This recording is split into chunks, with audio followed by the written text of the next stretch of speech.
It's pretty convenient when the midpoint of the season happens during an off week. You know, you get this off week right here at 6 games down, 6 games left to go. You get the exact midpoint of the regular season, and we have a little week off to branch out into different conversations and different kinds of, different kinds of topics and things we can come up with, different things we can talk about and discuss. And that's exactly what we're going to do here with our mid-season awards. Woo! No, wait, I don't think I won lasers on this. I won confetti, but I forget what the confetti is. Is that double thumbs up? Is that the confetti? No, that's fireworks. Mid-season awards. Shoot, what was the confetti? Peace? Peace sign? Balloons. All right, we got balloons for the peace sign. How about double peace sign?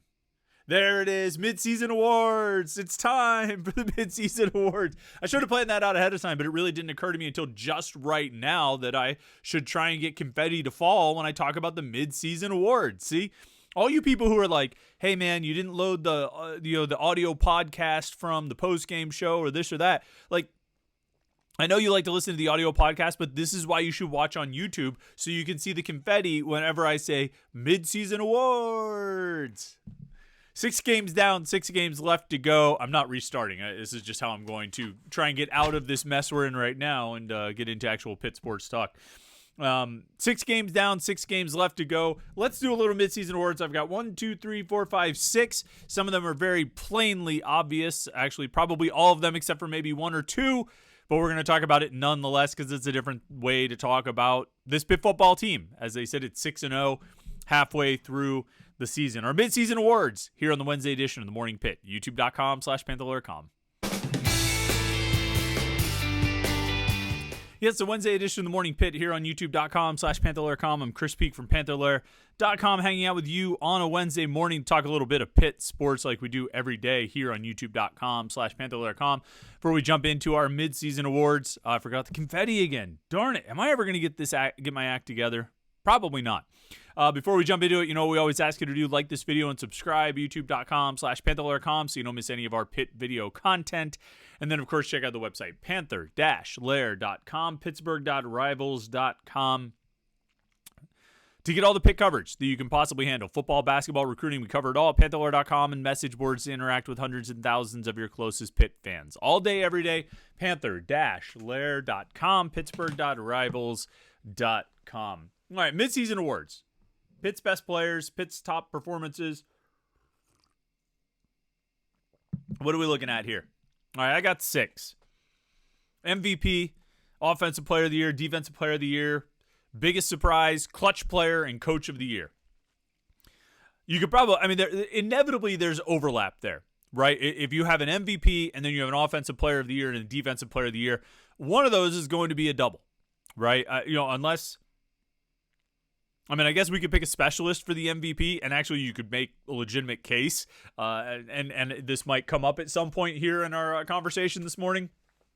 You can make a legitimate case, in which case you would have an MVP, an Offensive Player of the Year, and a Defensive Player of the Year, all and all be different players, but I'll tell you in advance, spoiler alert, that's not the case. There is an overlap between the MVP and either the Offensive Player of the Year or the Defensive Player of the Year.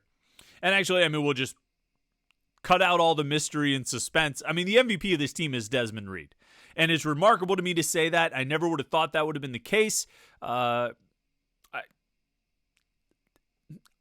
was a doubter. I wouldn't say I was a hater, but I doubted. I doubted back to December when we first got the indication that Pitt was involved with Desmond Reed, that Desmond Reed was looking at Pitt. I looked at the productivity and I said, well, that's great. And you watch the film and say, boy, that's great. But he's just so small. And I hate to write someone off because of their size, but I absolutely did. And I think a lot of people did. I think a lot of other colleges did. I think some coaches at Pitt did. Wrote him off as, okay. He put up a lot of numbers. You'll be good as a third down, scat back. You're not going to carry the load. You're not going to be our number 1 running back. And I don't know if they said that to him, but I definitely think there was that feeling in the building in the South Side that you're not going to be the number 1 running back. Well, here we are 6 games in, and not only is he the number 1 running back at Pitt, he's the number 1 playmaker at Pitt. He leads Pitt in touchdowns. He leads Pitt in all-purpose yards. And we don't even need to, when we start reciting Desmond Reed's stats, we don't need to narrow it down to what he's done at Pitt, because he's actually among the best in the country. Second in the nation in all-purpose yards. And if not for this, somebody, I don't even know, named Ashton Genty, who is ridiculous and going to break up, potentially chase a Barry Sanders record. It's like him, and then it's Desmond Reed. I mean, this is the sort of territory. I mean, let's be honest. Reed's not really in Genty's territory. Nobody's in his territory. It's like somebody else is in Desmond Reed's territory. Genty is just on another plane altogether. Like, there's that. Like, you see my hand is off the screen. That's where Ashton Genty is. And then down here is where Desmond Reed and everybody else are. And that's fine. Genty is having an astronomical season. It's off the charts. It's ridiculous. It's one of the great performances in college football history, and has a chance to be, for the first half of the season, it's been one of the great performances in college football history, and it has a chance to be one of the greatest all-time individual performances in college football history. So there's no shame in being number 2 to that.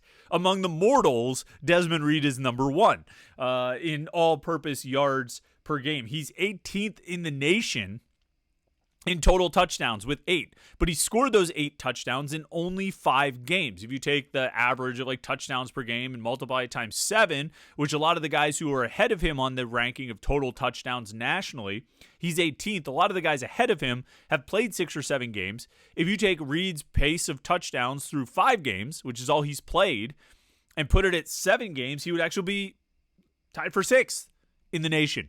So he's scoring, his touchdowns per game, he's scoring on the same pace as some of the guys ranked in the top 10 nationally in touchdowns. Desmond Reed is the only player in the country with 400 rushing yards and 300 receiving yards.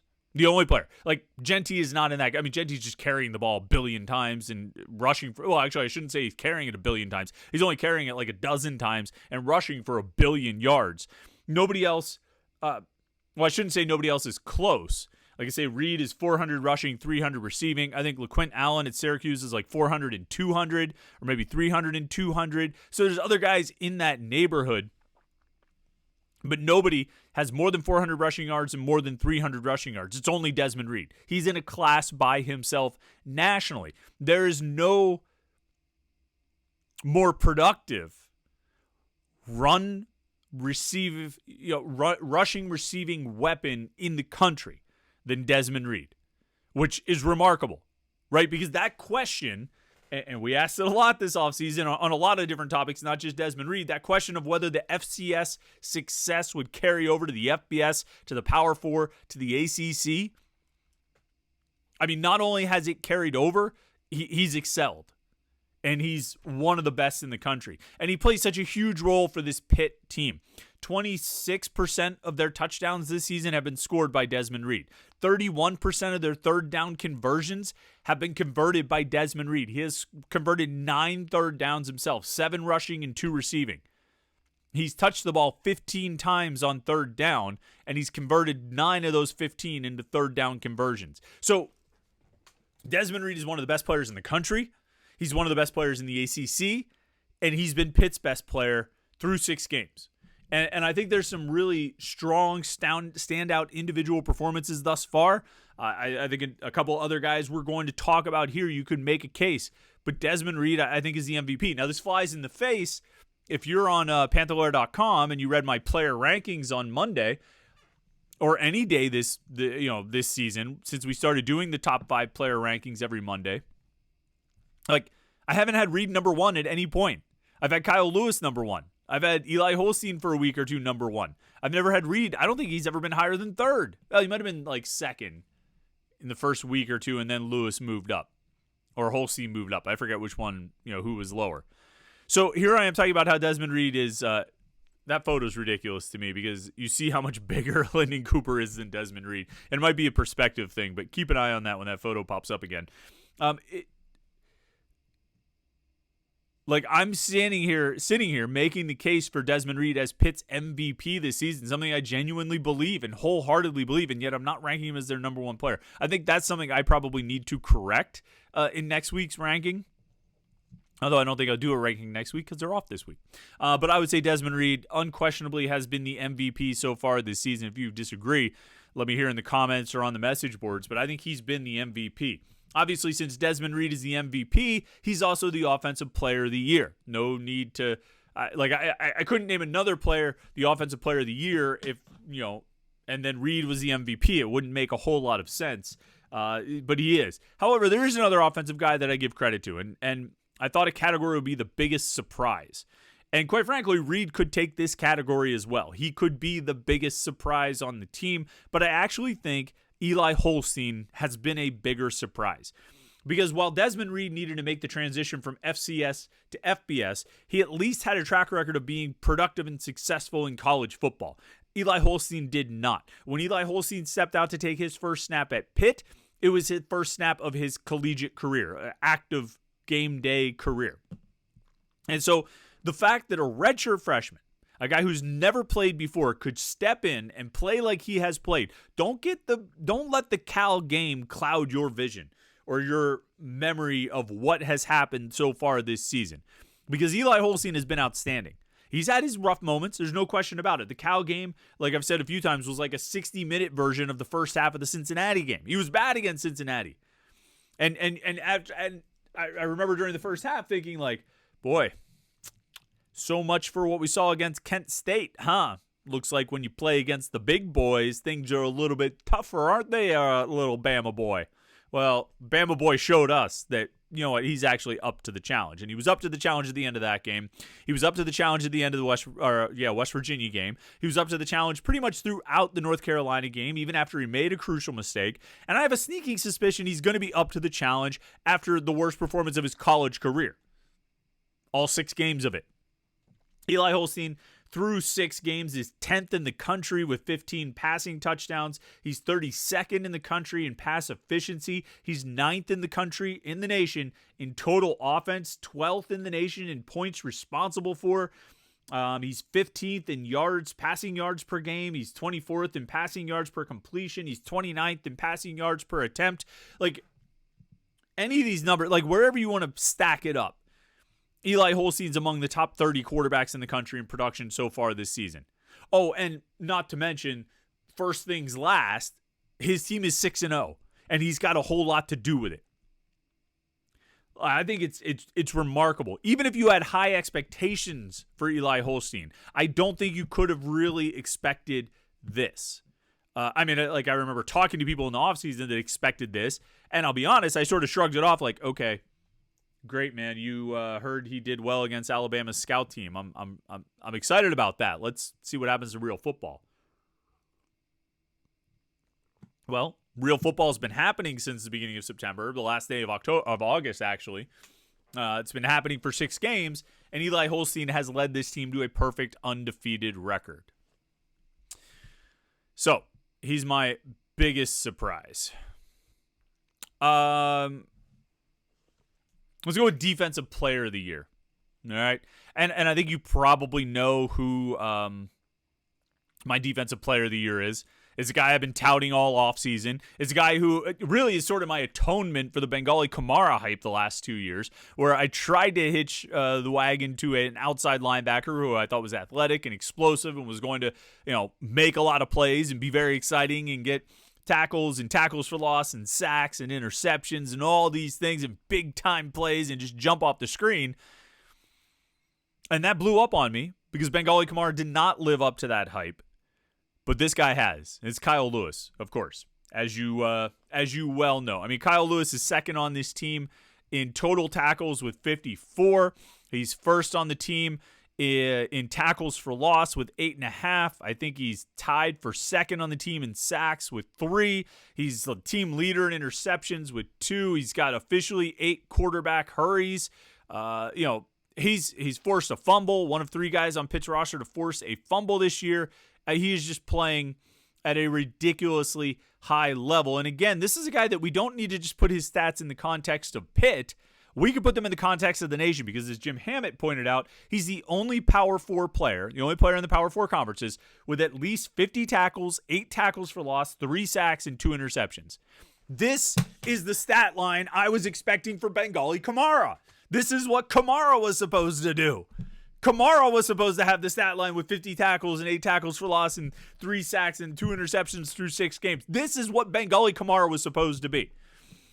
I was just a year or two early on predicting that, young outside linebacker who's going to explode and all that stuff. But I called it with Kyle Lewis. So you got to give me a pass for Kamara because I got it right with Lewis. Lewis has been outstanding. He's been Pitt's best defensive player. I think there's a handful of guys who I think have played really well on that side of the ball. We talked a lot about the defense yesterday and, talked about maybe how it's been a little bit better than we've given it credit for through the first 6 games, or maybe a little bit better than we gave it credit for through the first 5 games. And again, maybe this is recency bias. I'm telling you not to let Eli Holstein's performance against Cal cloud your vision. And maybe I'm letting Pitt's defensive performance against Cal cloud my vision. But I think they've been better than we've given them credit for. And I think, it's guys like Kyle Lewis. I think Brandon George has played well. I think Rasheem Biles has been really good. I think Donovan McMillan's lived up to it. I think Javon McIntyre's had a nice season. Not perfect, but a nice season. I think the corners are coming along nicely. I think the young defensive linemen are really emerging, a handful of those guys. But I think you've got a lot of good defensive players who are developing and kind of breaking out at different paces. But I think Lewis is the main one. And Lewis has been really, really good. And I think he's been the defensive player of the year. The clutch player of the year, I mean, who else could it be? It's Ben Sauls. And you know what? Did I invent this category of clutch player of the year just so I'd have, a reason to give Ben Sauls a shout out? You're damn right I did.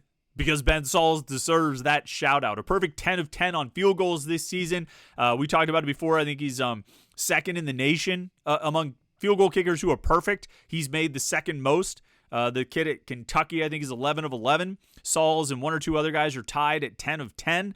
Sauls, here's my thing with Ben Sauls. All right, yeah, he's 10 of 10. Yeah, he's made 3 50-yard kicks, 3 50-plus kicks.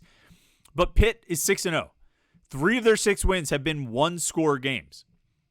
In those 3 games, Sauls is 5 for 5. Ben Sauls has made 5 field goals in Pitt's 3 1-score games. They beat Cincinnati by a point. Sauls made 3 field goals. They beat Cal by 2 points. Sauls made a field goal. And even, in the West Virginia game, they won that by, 4? He made a field goal in that game. And even you could go to the Carolina game, they win by 10. It was a very different game if Ben Sauls doesn't make 2 field goals in that game. Then it's a 4-point lead when Carolina gets the ball, as opposed to it's a 4-point lead late in the game as opposed to being a 10-point game, which changes the dynamics of things. Ben Sauls has been a difference maker for Pitt this season. Proportionally, every bit the difference maker that Desmond Reed and Kyle Lewis have been. Proportionally, understanding that it's a little different when you've scored 8 touchdowns or you have 8 tackles for loss and those kinds of things. So, I think Ben Sauls has to get recognition. I mean, he's obviously special teams player of the year. That's not even a question.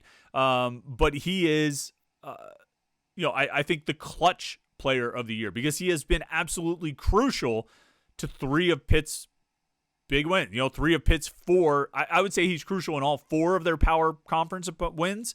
The 2 ACC games and the 2 Big 12 games.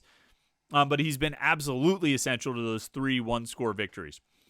Coach of the year, going to get clouded by recency bias here. You might think it's Cade Bell, and it probably is. And it probably should be. And with any luck, after next Thursday's game, we'll say it is again. But that was a stinker on Saturday, so we're going to pass on Cade Bell for now. And maybe at the end of the season, we'll change it back. And maybe I should still keep it as Cade Bell anyway. But I want to give a shout out to Ryan Manilak. All right. You replace a bunch of starters. You lose guys to the portal. You have a bunch of newcomers in there. You've got Brandon George and then a bunch of... And I was going to say with Brandon George and a bunch of guys who have never played. But you know when Brandon George's first career start was? August 31st against Kent State. Okay, Brandon George, got the thumbs up. Thumbs up to you, Brandon George. Brandon George has played more this year than he has ever played at any point in his career. So even though he's the returning veteran, the 6-year player and all that stuff, he still hasn't. It's not like he's a returning starter. They had no returning starters at linebacker. They had Brandon George, who had experience, and brought in Key Thompson as a transfer who had experience. So at least they had guys who had played in the middle of the defense, in the middle of the linebacking crew. But the whole outside linebackers were all inexperienced players, guys with very minimal playing time on defense and no career starts. Kyle Lewis, Rasheem Biles, Braylon Lovelace. Jordan Bass, I guess, technically has a career start because Solomon DeShields got hurt on the kickoff against Wake Forest. And so Bass started at linebacker. So that's it.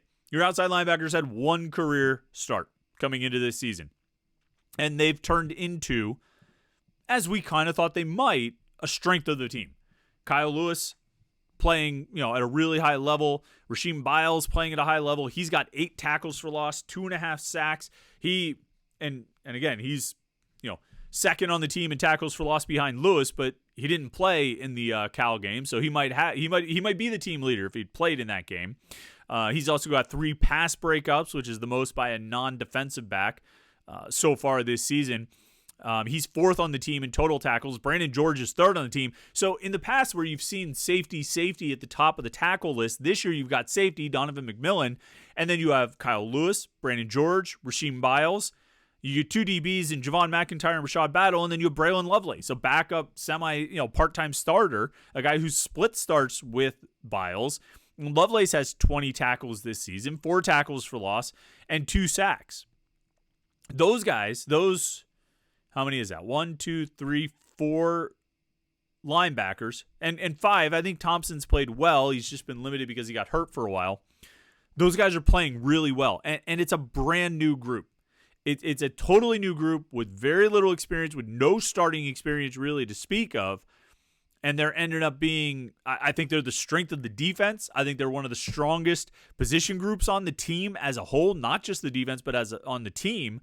And again, they've got a guy who is in strong contention for being the best overall player on the team in Kyle Lewis. And I think that's all credit to Manilak. I think you give Manilak a lot of credit for that. For the performance of the linebackers, for developing those guys and getting them ready to play this year. And not just getting them ready to play, but getting them ready to play at a very high level, which is what they've done. And it's been remarkable to watch. So that's your midseason awards. Your MVP is Desmond Reed.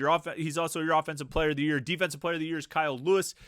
Biggest surprise is Eli Holstein. Clutch Player of the Year is Ben Sauls. And your Coach of the Year, according to me, and it might change next Thursday, is Ryan Manilak. So let me hear yours. MVP, Offensive Player of the Year, Defensive Player of the Year, Clutch Player, Biggest Surprise, and Coach of the Year. You can put it here on the comments on YouTube. I'm probably going to interact with you more if you put it on the message boards at Panther-Lair.com. So go ahead over there, Panther-Lair.com, Pittsburgh.rivals.com to get all the Pitt sports news you can possibly handle. And then, of course, don't forget, we have our live stream tonight, 8:30 p.m. right here at youtube.com/Panther-Lair.com. Jim Hammett and I will get together and talk with you for an hour of live Pitt talk. We'll get together with you for an hour of live Pitt talk. You can have comments and questions. We'll have a little back and forth. It's like a big talk show. It'll be a lot of fun. So tune in tonight, 8:30 p.m. right here at youtube.com/Panther-Lair.com. Like this video and subscribe to our YouTube channel. We'll see you tonight at the live stream and then again tomorrow morning for the Morning Pitt right here on youtube.com/Panther-Lair.com.